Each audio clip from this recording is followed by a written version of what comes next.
ونستغفره ونؤمن به ونتوكل عليه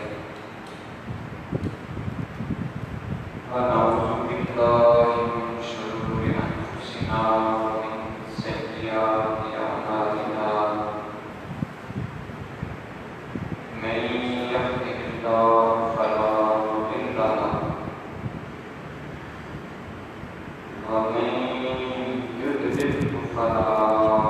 هادي له ونشهد أن لا إله إلا الله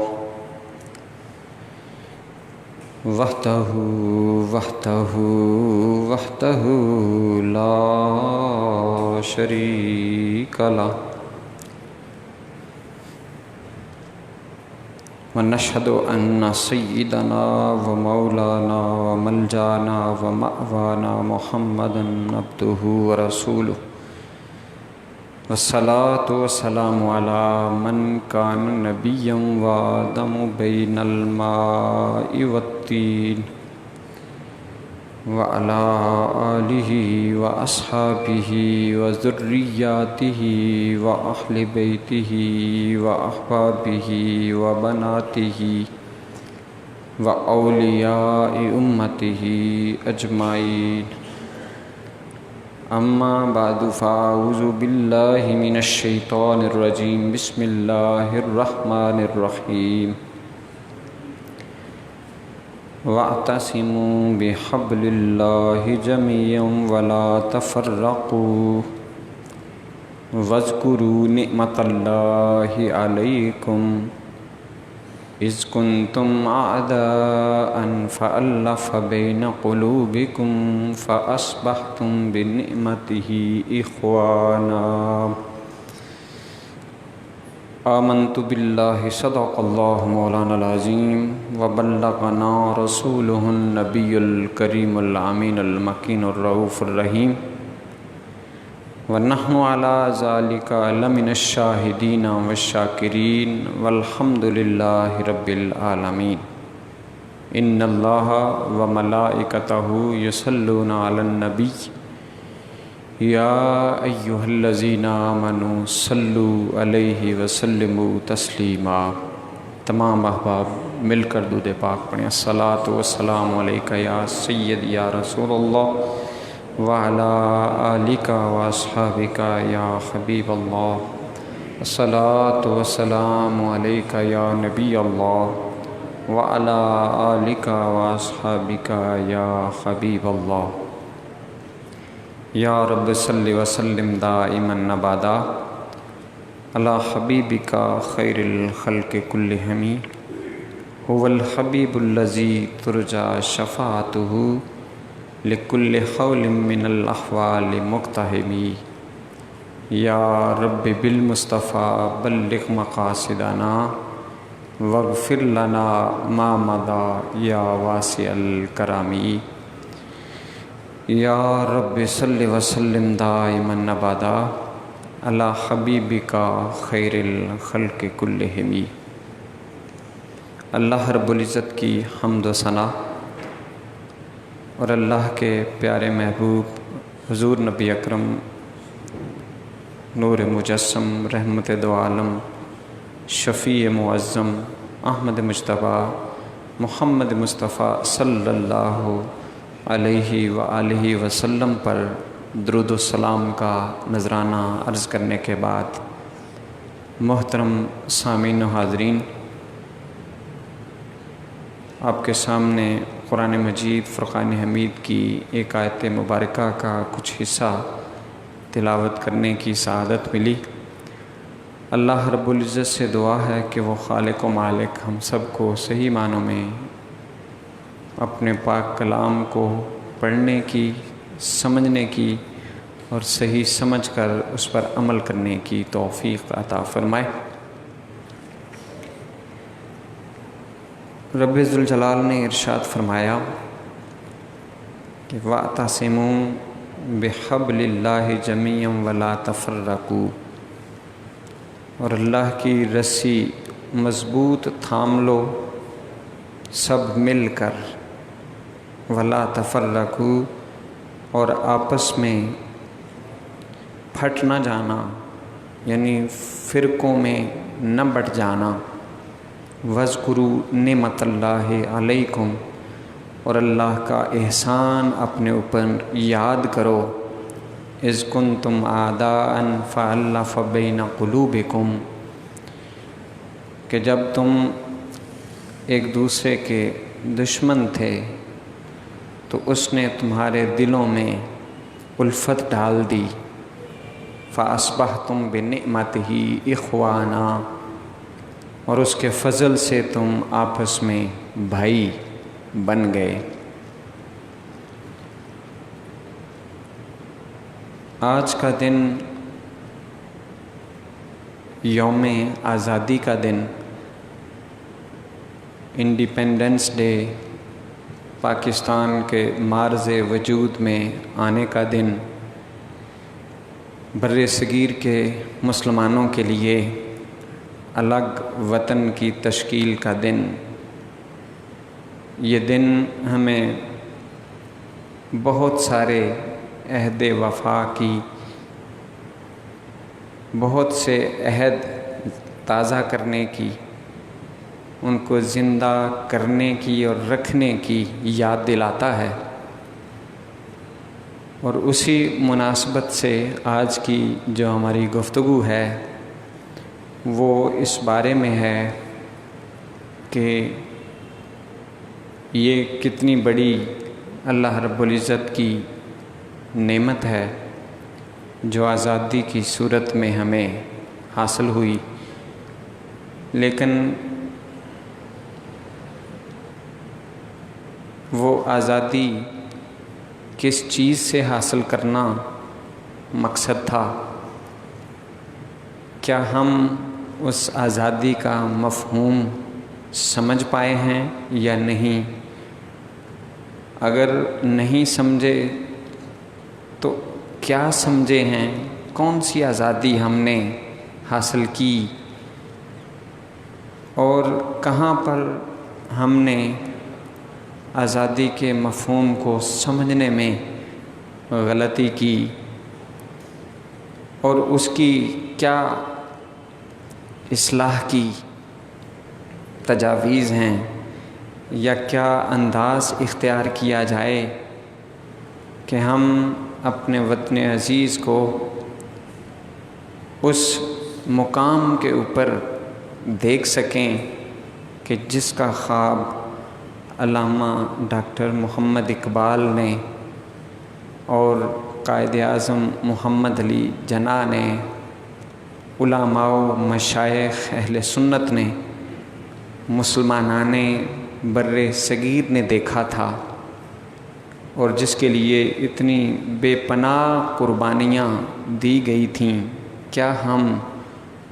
ان قربانیوں کے نتیجے میں حاصل ہونے والی اس نعمت کی صحیح معنوں میں تفہیم کر سکے، اسے سمجھ سکے اور اس کی قدر کر سکے، یا کر رہے ہیں؟ اس بارے میں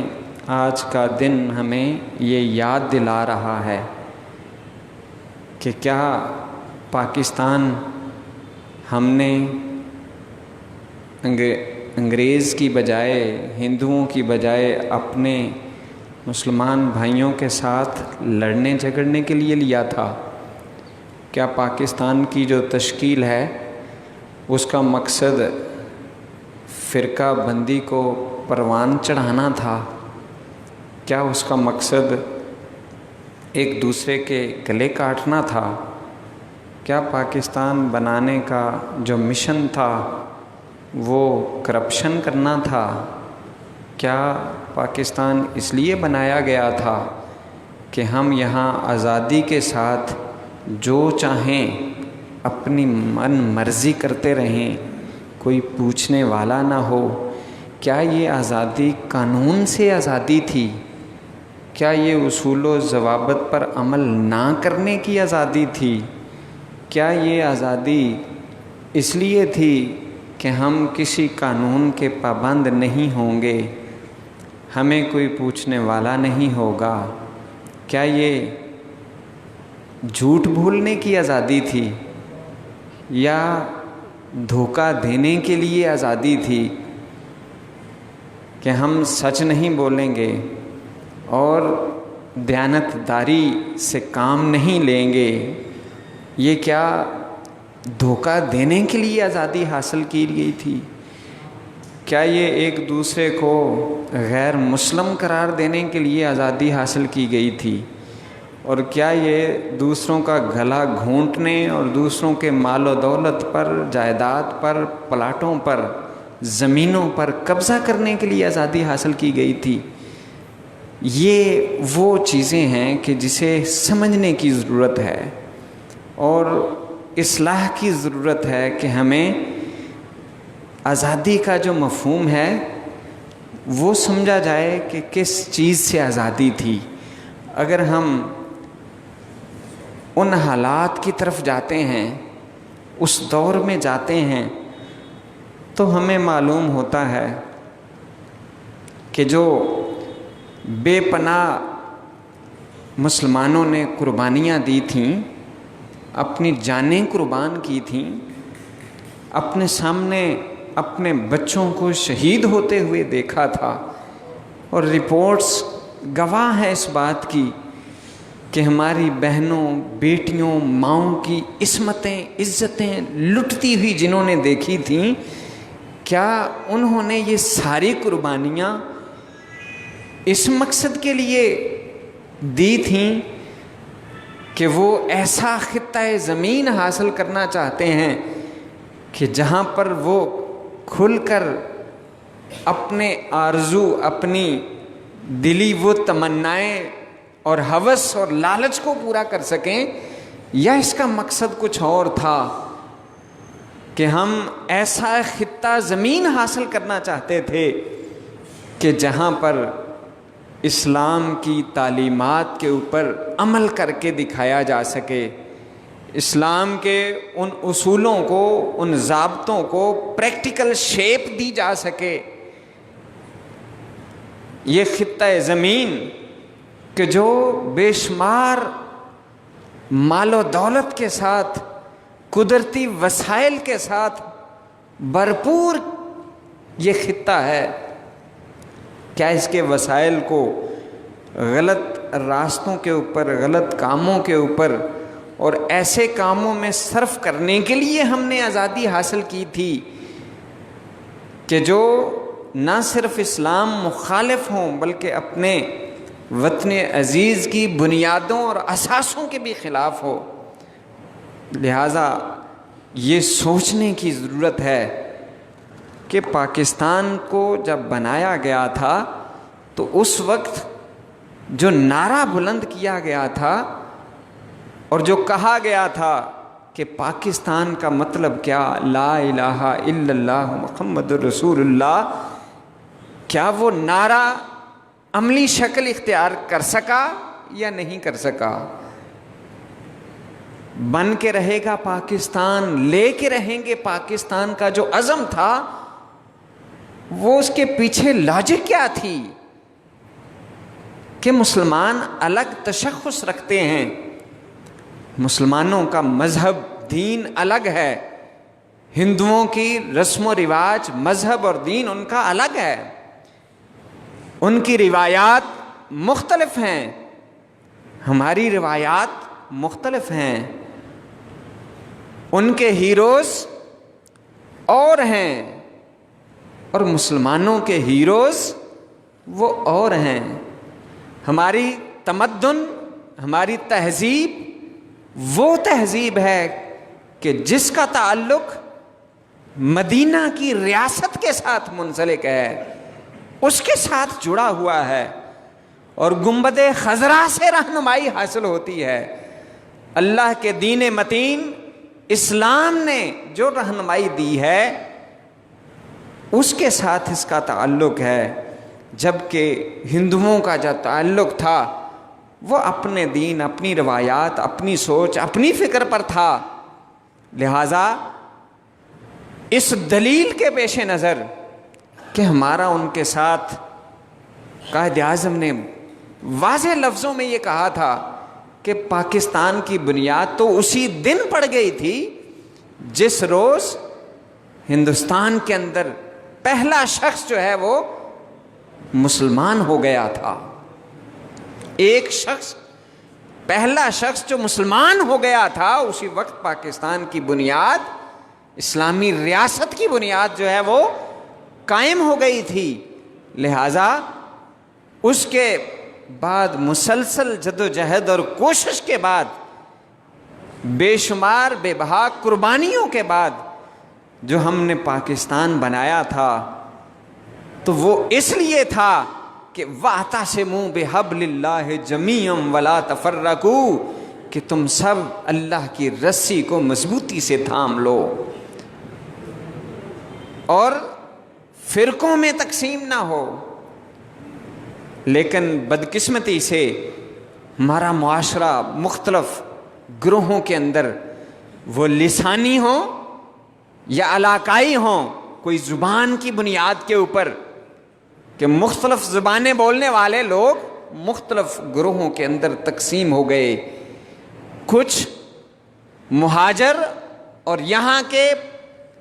مقیم لوگوں کے درمیان تقسیم ہو گئے، مختلف تحریکوں کی نظر ہو گئے، مختلف گروہ بنتے گئے، علاقوں کی بنیاد پر، نسل کی بنیاد پر، رنگ کی بنیاد پر. اور پھر سب سے بڑا جو معاملہ پیش آیا وہ دین اور مذہب کی بنیاد کے اوپر، مسلکی تقسیم کے اندر ہم اس قدر تقسیم ہو گئے، بٹ گئے کہ ہمارا شیرازہ جو ہے وہ بکھر گیا. لیکن آپ سوچ رہے ہوں گے کہ اتنے مسائل ہونے کے باوجود ہم نا امید نہیں ہیں. الحمدللہ ان مسائل کے باوجود، ان پریشانیوں کے باوجود، پاکستان کا جو مستقبل ہے وہ روشن ہے. اس لیے کہ جس ہستی اور ذات نے اور جس کے تصرف کے ساتھ یہ خطہ زمین، پاک سرزمین پاکستان بنا تھا، اس کے خصوصی فضل و کرم کے ساتھ، اللہ رب العزت کی رحمت کے ساتھ، ایسے اللہ کے جری نوجوان شخصیات اور ایسے افراد موجود ہیں کہ جو مسلسل پاکستان کی تخریب کی بجائے تعمیر کے اندر حصہ لینے والے ہیں. اور یہی وجہ ہے کہ 14 اگست 1947 کو معرض وجود میں آنے والا پاکستان اب وہ پاکستان نہیں ہے کہ جس کے پاس وسائل کی کمی ہو، یا جو اس قدر مشکلات کے اندر گھرا ہوا ہو جو اس وقت تھا. الحمدللہ بے شمار شعبوں کے اندر ہم نے ترقی بھی کی ہے کہ دنیا کے اندر واحد سپر پاور ہے پاکستان کہ جو ایٹمی صلاحیت رکھتا ہے. یہ کوئی کم کامیابی نہیں ہے. اور یاد رکھیں کہ اللہ رب العزت نے اس کی حفاظت فرمائی ہے. اور میں اکثر دعا کے اندر یہ کہتا ہوں کہ یا باری تعالیٰ یہ تیری عطا ہے، اسے بقا بھی تو نے ہی عطا فرمانی ہے. اور اللہ رب العزت نے اپنے خصوصی فضل و کرم کے ساتھ، خصوصی رحمت کے ساتھ پاکستان کو، باوجود اس کے کہ کوئی دشمن اس کی طرف سے وہ غفلت کا شکار نہیں ہے. آپ کا کیا خیال ہے؟ دنیا کی جو سپر پاوریں ہیں، جو طاقتیں ہیں، وہ اسلامی کسی ملک کو اس طرح سے ایٹمی پاور بنتا ہوا دیکھ سکتا ہے؟ ہرگز نہیں. بے شمار منصوبے بنائے گئے، بے شمار چالیں چلی گئیں، لیکن اللہ کا فضل ہے، اللہ کا شکر ہے کہ ان تمام اندرونی اور بیرونی سازشوں کے باوجود الحمدللہ پاکستان قائم و دائم ہے، قائم و دائم رہے گا. اور انشاءاللہ العزیز قیام قیامت اللہ رب العزت کے فضل سے پاکستان کا کوئی بال بھی بیکا نہیں کر سکتا. اور اس پر سب سے بڑی گواہی یہ ہے کہ آپ سب جانتے ہیں کہ کتنا اس کو نقصان پہنچانے کی کوشش کی جاتی ہے. ہر کوئی لوٹنے کی کوشش کرتا ہے. اگر آپ کسی بھی ادارے کو کھول کر دیکھ لیں, نام لے کر دیکھ لیں, کرپشن کے پہاڑ نظر آتے ہیں. کوئی ڈھکی چھپی بات نہیں ہے. بین الاقوامی سطح پر یہ باتیں عام ہیں, کوئی خفیہ نہیں ہیں. لیکن وہ کون سی چیز ہے کہ جس کے ساتھ اب بھی چاہے پاکستانی ادارے ہوں یا شخصیات ہوں, سیاستدان ہوں, افواج پاکستان ہوں, اللہ رب العزت کا خصوصی فضل و کرم ہے کہ پاکستان کے ادارے جو ہیں, جو حفاظتی ادارے ہیں بالخصوص, وہ پاکستان کے حوالے سے کسی قسم کا کوئی کمپرومائز نہیں کرنے والے ہیں. اور ان برے ترین حالات کے اندر بھی عوام کو مشکلات کے اندر مبتلا ہونے کے باوجود بھی ہمارے عوام کے اندر اتنا جذبہ ہے کہ وہ بھوکے رہ کر بھی اپنی جان بھی, اپنا مال بھی وطن کے لیے قربان کر دینے والے اور ہر وقت تیار رہنے والے ہیں کہ خود بھوکے رہ لیتے ہیں لیکن وطن عزیز پاکستان کی عزت وقار اس کے اوپر آنچ نہیں آنے دیتے. اور اسی کا نتیجہ ہے کہ آج ہم دنیا کے اندر اسلامی ایٹامک پاور کے طور پر جانے جاتے ہیں, پہچانے جاتے ہیں. یہ الگ بات ہے کہ اس کو کس طرح سے آگے لے جایا جائے اور کون سے وہ اصول ہیں, یہ ان کے لیے جو اقتدار کے اندر اور ایوان کے اقتدار کے ایوانوں میں بیٹھے ہوئے لوگ ہیں, یہ ان کے معاملات ہیں. لیکن یہاں دیکھنا یہ ہے کہ ہمیں بحیثیت ایک محب وطن پاکستانی, ایک محب وطن شہری, ہمارا کیا کردار ہونا چاہیے. ہمیں یہ یاد رکھنا چاہیے کہ وطن عزیز پاکستان کہ جس کے لیے 90,000 سے زیادہ ہماری ماؤں بہنوں کی عزتیں لٹی ہیں, اس کا مقصد یہ نہ تھا کہ 14 اگست کو ہم سڑکوں کے اوپر بائکس نکال کر, سلنسر نکال کر ہم لوگوں کے جینے کو حرام کر دیں اور افراتفری پیدا کر لیں. یہ جشن منانے کا اور اپنے خوشی کے اظہار کا قطعاً یہ طریقہ نہیں ہے کہ ہم منہ کے اندر باجے لے کر اس قدر شور مچائیں اور دنیا کو کیا ظاہر کریں, کیا ظاہر کر رہے ہیں کہ کیا پاکستان اس لیے حاصل کیا گیا تھا کہ ہم بازاروں کے اندر, سڑکوں کے اوپر ایسی افراتفری مچا دیں اور لوگوں کا جینا محال کر دیں. ایک طرف دنیا سائنس اور ٹیکنالوجی کے میدان میں آگے بڑھتی چلی جا رہی ہے اور ہمارا نوجوان الا ماشاء اللہ سارے ایک جیسے نہیں, بہت سے نوجوان جو ہیں وہ پازیٹیو ایکٹیویٹیز کے اندر شریک ہیں, علم کے اندر مستغرق رہتے ہیں اور علم کے میدان کے اندر جوہر دکھاتے ہیں. لیکن کچھ طبقہ ایسا ہے کہ جو صرف اور صرف ہلڑ بازی کے اندر مصروف نظر آتا ہے, جو پاکستان کے امن و استحکام کو خراب کرنے کی کوشش کرتا رہتا ہے, جو صرف اور صرف چوری چکاری, ڈاکہ زنی اور اس قسم کے معاملات کے اندر اپنے آپ کو مصروف کر لیتا ہے. یاد رکھیں یہ پاکستان بڑی قربانیوں کے بعد ملا ہے اور ہمیں بزرگوں نے یہ بتایا ہے. ہمارے والدین ہندوستان سے ہجرت کر کے آئے تھے اور جس کیفیت کے اندر وہ ہمیں بتاتے تھے وہاں کے رہنے والے تھے اور اپنے گاؤں کے نمبردار ہونے کی حیثیت کے ساتھ ان کا اتنا درجہ اور مقام تھا. لیکن جب وہاں سب کچھ چھوڑ کے آ گئے تو یہاں پر رہنے کے لیے مکان تک نہ تھا, کوئی آسرا نہ تھا اور ان کے اوپر جو راستے کے اندر بیتی تھی اور جب بھی وہ کہانی سناتے تھے کبھی بھی پوری نہیں کر پاتے تھے, اس قدر بھرا جاتے تھے, دل گھبرا جاتا تھا, دل بیٹھ جاتا تھا, چھوڑ دیتے تھے. یہ پاکستان آسان نہیں ملا, بڑی قربانیاں دینے کے بعد ملا ہے. اس لیے یاد رکھیں میرے بزرگوں، میرے بھائیوں، میرے دوستوں، میرے خاص طور پر نوجوانوں، اس ملک کو جن قربانیوں کے ساتھ حاصل کیا گیا ہے اس کا ہمیں پاس بھی کرنا چاہیے اور لحاظ بھی کرنا چاہیے، اور اس کے ساتھ ساتھ اپنا کنٹریبیوشن بھی اپنی حد تک اس کو پروان چڑھانے کے لیے ادا کرنا چاہیے، کہ اپنی ذات سے شروع کر کے کہ میرا اس پاکستان کی ترقی کے اندر،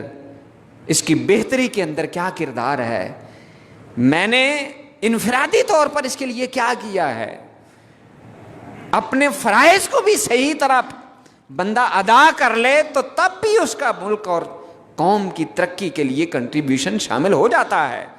لیکن ہمیں اپنے گریبانوں میں جھانکنا چاہیے کہ کیا ہم خلاف قانون تو کوئی بات نہیں کر رہے، کیا وطن عزیز کے اداروں کو نقصان پہنچانے والا کام تو نہیں کر رہے، کہ ہم بجلی چوری کی استعمال کر رہے ہوں اور دعویٰ ہم وطن سے محبت کا کر رہے ہوں، ٹیکس ہم چوری کر رہے ہوں اور دعویٰ ہمارا یہ ہو کہ ہم اپنے وطن کے لیے جان بھی قربان کر دیں گے، رشوت لے کر اپنے مسلمان بھائیوں کا کام کر رہے ہوں اور دعویٰ یہ ہے کہ ہم وطن عزیز کی خدمت کا فریضہ سر انجام دے رہے ہیں، ہم اپنے کاروبار کے اندر بددیانتی کے ذریعے سے، ملاوٹ کے ذریعے سے اپنے ہی پاکستانیوں کو دھوکہ دے رہے ہوں اور دعویٰ یہ ہو کہ ہمیں اپنے وطن سے بڑا پیار ہے، یہ دوگلا رویہ ہوگا۔ یہ سارے ایسے نہیں ہیں، یقیناً بہت سے نیک لوگ بھی موجود ہیں کہ جو حق حلال کا رزق کماتے ہیں اور اس کے اندر برکتیں بھی حاصل کرتے ہیں، لیکن سب کے لیے مجموعی طور پر جب ایک قوم بنتی ہے اور وہ وطن کے لیے، اپنی قوم کے لیے اظہار اور قربانی کا جذبہ رکھتی ہے، پھر وہ ذاتی مفاد کو قربان کر دیتی ہے اور ملکی مفاد کو، قومی مفاد کو، اپنے وطن کے مفاد کو مد نظر رکھتی ہے، اور وہ اللہ کے حکم کے مطابق اپنی زندگی کو بسر کرنے کی کوشش کرتی ہے۔ اللہ پاک سے دعا ہے کہ وہ خالق و مالک ہمیں آج کے دن کے جو عہد ہیں انہیں یاد رکھنے کی اور ان کو پورا کرنے کی توفیق عطا فرمائے۔ وما علیہ الا البلاغ۔